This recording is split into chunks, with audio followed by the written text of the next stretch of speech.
देशवासियों सावधान, भाजपाइयों का है दंगे का प्लान। प्यारे देशवासियों, सबसे पहले आप इस वीडियो को सुनिए। ये कार सेवकों को आने का जो समय था वो कार सेवकों को ही मालूम होता है, या आरएसएस के लोग जो अंदरूनी बात जानते हैं इसको ही मालूम होता है कि आने वाले हैं वो। तो मुसलमानों को कैसे मालूम पड़ा कि डब्बे में लोग बैठे? और ये डब्बा बाहर से नहीं जलाया, अंदर से जलाया गया है।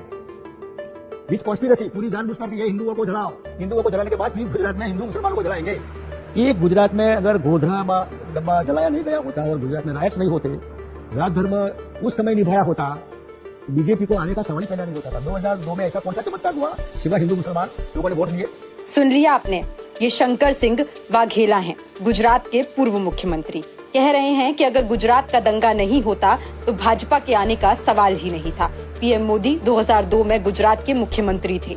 सिर्फ मोदी और आरएसएस को मालूम था कि कार सेवक किस डब्बे में बैठे हैं। उस डब्बे में आग बाहर से नहीं अंदर से लगाई गई।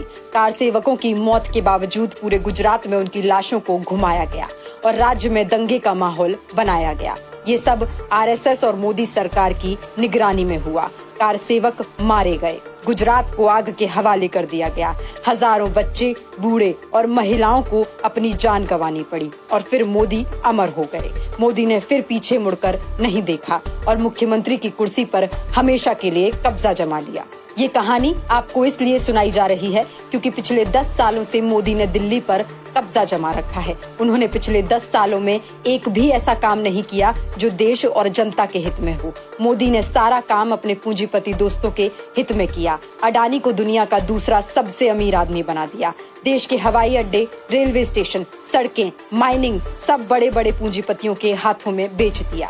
अब जबकि मोदी के 10 साल पूरे हो चुके हैं, जनता भाजपा से त्रस्त हो चुकी है और मोदी को सत्ता से बेदखल करने का फैसला कर चुकी है। ऐसे में पीएम मोदी पर आरोप है कि वो अपनी सत्ता बचाने के लिए पुराना खेल खेल सकते हैं, यानी देश में गुजरात की तरह का दंगा भड़काया जा सकता है। ये बात मैं नहीं कह रही हूँ, खुद भाजपा के वरिष्ठ नेता ये बात कह रहे हैं। मतलब आप कह रहे हैं कि चुनाव के 2 महीने पहले कोई एक ऐसी बड़ी घटना होगी जो जैसे जिसके नाम पे ये वोट मांग सके।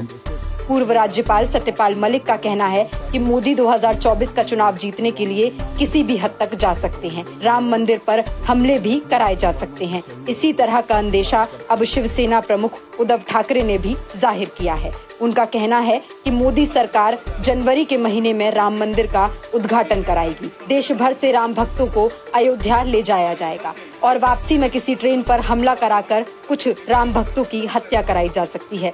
फिर पूरे देश में सांप्रदायिक दंगे भड़काकर पीएम मोदी चुनाव जीतने का प्रयास कर सकते हैं। लाखोंच्या संख्येने हिंदू बोलवायचे, बस, गाड्या, ट्रेन सगळ्याचं यायचं। देशवासियों सावधान, भाजपाइयों का है दंगे का प्लान। खतरे में पड़ सकती है आपकी जान।